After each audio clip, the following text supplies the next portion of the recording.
Thank you, Mr. Toastmaster. I don't think I'll ever listen to anybody again without counting cliches. I did that whole bunch.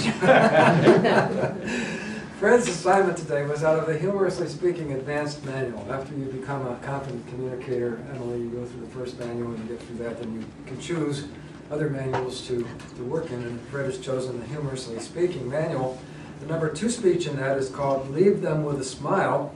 The purpose of the project is for the speaker to present a speech that begins with a humorous story and ends with a humorous story. The opening story should tie into the subject, and the closing story should re-emphasize the main point of the speech. The stories may be based on actual personal experiences or on stories from other sources.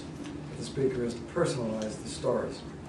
So the main focus on this was the 2 stories, as far as the evaluation is concerned. And Fred had lots of good stories in there. He had actually 3 or 4 that stood out. Now, Fred is a bit of an idyllic speaker. And I say that because he's never going to have us rolling on the floor laughing. He's not that kind of a humorous guy, but he entertains us. And we chuckle a lot. We're just comfortable with Fred being up here entertaining us. And that's a good thing to have.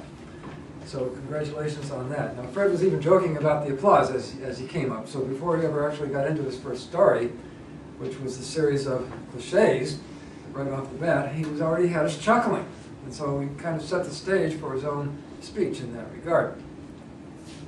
I'm going to get back to that first story in a moment, but first of all, a couple of other things he did very well is where he had the body language with the baseball player. And he was out here, and I was almost rolling on the floor laughing on that one.